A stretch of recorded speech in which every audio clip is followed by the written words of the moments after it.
Amigos de UTV, continuamos con nuestra programación. En esta oportunidad vamos a conversar con el doctor en Teología Dogmática, Félix Palazzi, quien finalmente ya está en Venezuela. Antes habíamos conversado con él vía Skype, primero Pilar Díaz, luego tuvimos el grato gusto de compartir también vía Skype en aquellos días de el cónclave, el nombramiento del Papa Francisco. Bueno, ya estás en Venezuela, en tu casa, Félix.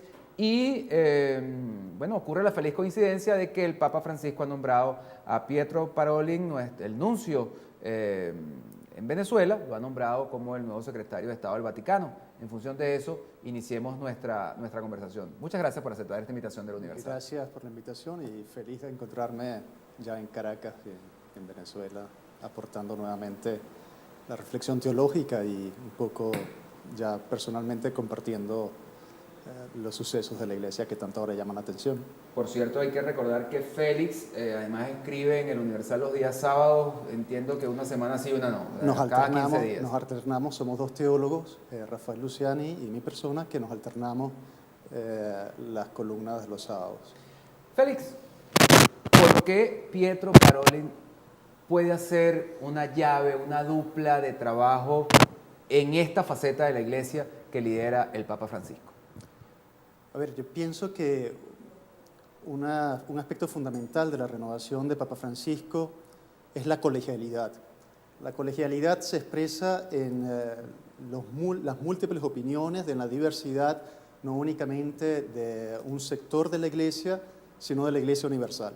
Lo vemos cuando Francisco ha convocado un grupo de cardenales que serán los consejeros para la reforma que se va a emprender.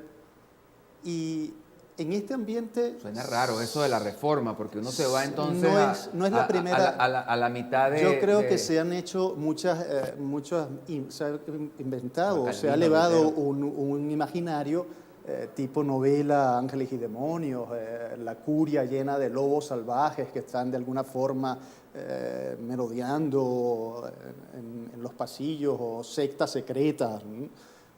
Yo pienso que no. Por no hablar de Humberto Eco. Exacto. Yo pienso que no es la primera reforma que se hace en la curia. No tenemos que alarmarnos porque en la curia romana existe una reforma. Pablo VI en 1967 llevó a cabo una reforma y el mismo Juan Pablo en 1988 elaboró también una reforma.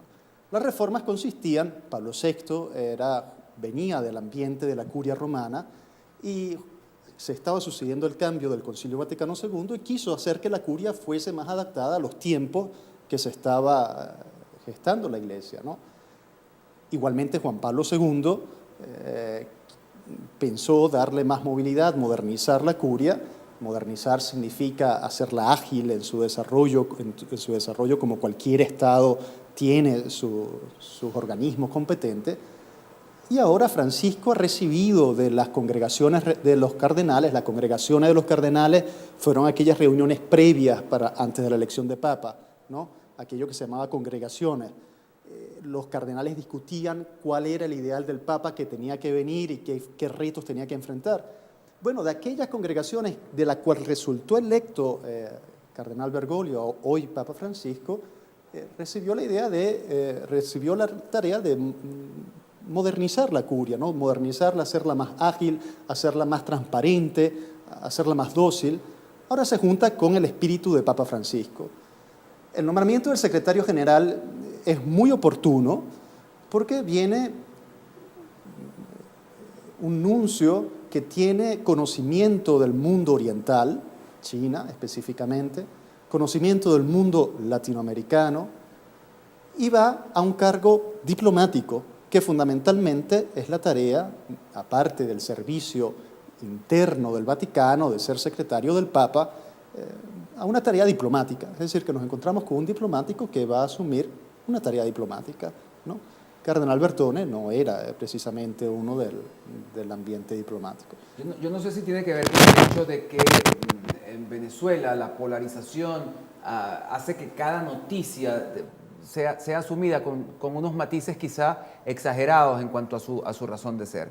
Pero ciertamente el Monseñor Parolin, pues bueno, va a ir a la Secretaría de Estado del Vaticano luego de haber pasado por Venezuela, de haber enfrentado de alguna manera un ejercicio de acercamiento entre el gobierno y la iglesia. Le tocó en su momento convertirse, digamos, en el mediador en buena parte del conflicto universitario, en la sede de la nunciatura. Se apostaron algunos jóvenes, llevaron adelante una huelga de hambre. Cuando Vilca Fernández, uno de estos estudiantes, decidió detener la huelga, lo hizo en compañía de Monseñor Parolin. Es decir, hay todo un manto alrededor de la figura de este obispo que hace pensar, si lo suma a las palabras del Papa Francisco respecto a Venezuela y sobre todo lo que ocurrió en los días de abril de este año, que permite pensar que hay como más que una mirada puesta sobre un pueblo latinoamericano, sino como un interés especial de parte del Papa. ¿Eso puede ser cierto o simplemente es parte de estas leyendas urbanas que se tejen alrededor de lo que pasa en Venezuela y de cómo nos ven en el mundo? Lógicamente que sería muy interesante leer como venezolanos, que nos corresponde incluso como iglesia venezolana, pero no solo como iglesia venezolana, sino también dentro de la realidad venezolana, los acontecimientos que pasan en el mundo para poder interpretarlos. La elección del secretario de Estado también ha sido noticia en Italia. En Italia los titulares reflejan esta noticia, la fin de la era Bertone, ¿no? Por ejemplo, me recuerdo de uno, el inicio de la reforma de la curia. Evidentemente no es únicamente noticia dentro de Venezuela. Ciertamente como venezolanos nosotros vivimos este acontecimiento y estamos viviendo un momento muy privilegiado, porque eso significa no solo ya un papa que es latinoamericano y que sabe muy bien del desarrollo político que está sufriendo o viviendo América Latina en este momento, sino también ahora hay un secretario de Estado que tiene en carne propia nuestra propia realidad. Es decir, que hay un pedazo de nosotros que se va con él. Y yo creo que eso... Lo ha dicho él, además, en sus declaraciones. Yo creo que eso es muy bueno. O sea, creo que saber que de alguna forma hay un interés mucho más centrado en América Latina, no solo en América Latina, yo diría también ahorita el Papa tiene muchísimo interés y lo que va a hacer el sábado, a lo que nos ha invitado a todos, a la jornada de ayuno, a la jornada de oración por la paz del mundo, yo creo que eso es significativo también. No solamente América Latina, sino también Medio Oriente, China, es también su interés, las persecuciones en China de la Iglesia Católica, los obispos encarcelados. Creo que esto tiene bastante también la atención del Vaticano. Evidentemente, nosotros como venezolanos vivimos este acontecimiento desde nuestra realidad. La siguiente pregunta quizás no está en tus manos, pero sí como para darle matices a un perfil. ¿Quiénes suenan para ser nuncio en Venezuela? ¿Deben llenar un perfil particular en función de lo que aquí vivimos los venezolanos y de cómo la iglesia se encuentra como una de las instituciones más sólidas, respetadas por todos los venezolanos, independientemente de la ideología política, y en consecuencia pues tiene que reunir unas características particulares de ese nuncio? ¿Hay algún nombre? ¿Conoce Félix Palazzi algún nombre que se vaya colando por ahí? Imposible. Apenas se acaba de recibir la noticia del Secretariado de Estado, o sea que ya la sede de la nunciatura en Venezuela quedará vacante a partir de octubre. Esos son procedimientos administrativos que se emprenden y le corresponde a Secretaría de Estado. Es decir, le corresponde al propio Monseñor Parolin determinar quién lo va a suceder. Eso es interesante. Es decir, la Secretaría de Estado tiene dos secciones o dos alas.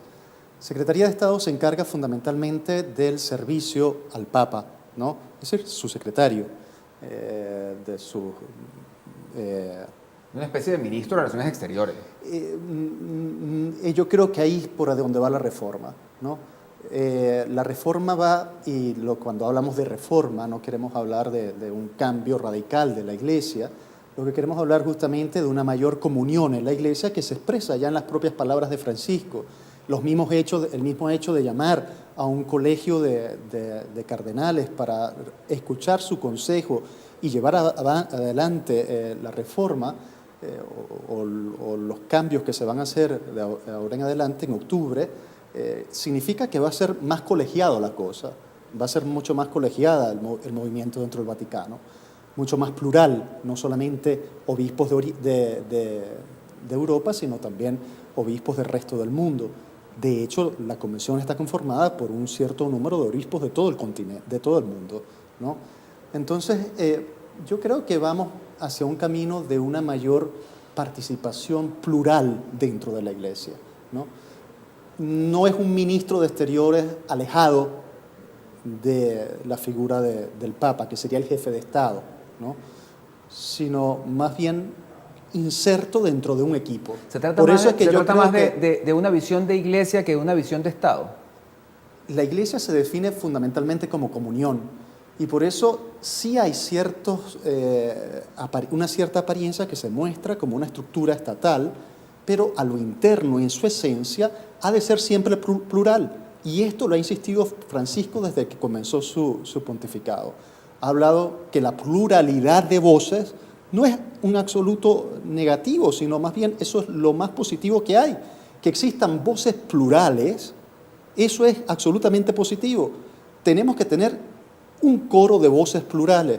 Si es nada más un solo monólogo... Es muy jesuita, ¿no? Sí, exacto. Si es un monólogo, se empobrece todo. No solamente se empobrece una iglesia, se empobrece un Estado, se empobrece una sociedad, se empobrece una familia, se empobrece una persona. Si una persona únicamente se escucha a sí misma y no escucha a los demás, se empobrece. Lo mismo pasa con una sociedad, lo mismo pasa con un Estado, lo mismo pasa con una iglesia. Y yo creo que este es el aire nuevo que inspira a Francisco, ¿no? Y hay muchísimas otras novedades de Francisco, por supuesto. Bueno, ya no las comentarás, pero no quiero ahondar mucho en ese tema de lo nocivo que puede ser el monólogo para que esta conversación no pierda su esencia. Félix, hay muchas dudas en la iglesia en cuanto a qué es la curia, cómo se comporta, cuáles son sus funciones, de qué va. Lamentablemente por problemas técnicos no podemos presentar el organigrama que existe, pero tú que no es que has estado en la curia, pero que has estado cerca un poco viviendo, primero por lo que tú eres, pues, doctor en teología dogmática, pero además estuviste recientemente en Roma, un poco, ¿cómo es ese acercamiento? ¿Qué es lo que realmente se hace allí? ¿De qué va el trabajo de la curia y cómo afecta lo que la curia hace a la vida de la iglesia? Bien, yo en la curia no he estado. Si algún contacto tuve fue nada más un concierto al cual fui, pero más nada. La curia está formada, es como, hay unas instancias que se llaman dicasterios. Estos dicasterios son, como podríamos nosotros llamarlo, oficinas o instituciones que se encargan en el desarrollo de la labor del Papa. O sea, se trata de guiar la Iglesia universal.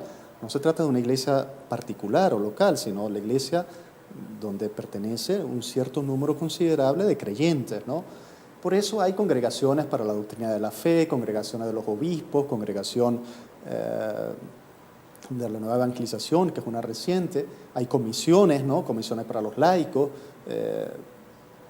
comisiones que se van creando. Están los tribunales y están diversos órganos afiliados a la curia. Por eso, hacia dónde podría, de alguna forma, nosotros no sabemos hacia dónde irán estas reformas, hacia dónde van estas reformas es hacia una mayor dinamicidad entre todas esas instituciones e incluso se está ya de alguna forma delineando que las personas que trabajen en esos organismos vengan con una experiencia pastoral, ¿no? Es decir, que vengan del mundo del trabajo de la iglesia. Y Francisco lo ha insistido muchísimo, el pastor tiene que oler a oveja, ¿no? Tiene que oler a pastor, tiene que ser pastor. Ha insistido en que los sacerdotes deben estar en el borde, en el límite, en la periferia, no estar dentro de las grandes ciudades. Lo ha venido insistiendo casi todo el tiempo dentro de todo su discurso y con unas palabras absolutamente claras, ¿no? Ha denunciado el clericalismo. Y yo creo que esto es algo que será la mayor reforma de Francisco, el clericalismo. El clericalismo es cuando yo uso el poder para mí, ¿no? Cuando yo utilizo el poder para servirme, se produce también en el gobierno, en los gobiernos que utilizan el poder para sí, nada más se ven a sí mismos y se sirven a sí mismos. Bueno, gobiernismo, ¿no? Pues el clericalismo es exactamente lo mismo. Criticaba ¿no? el Papa Francisco cuando ejercía como obispo en Y lo ha en Buenos criticado, Aires. lo ha criticado con palabras claras que a mí me parece lo más novedoso y lo más sorprendente, la claridad de sus palabras en su simplicidad. Ha dicho claramente dejar atrás la mentalidad de príncipes.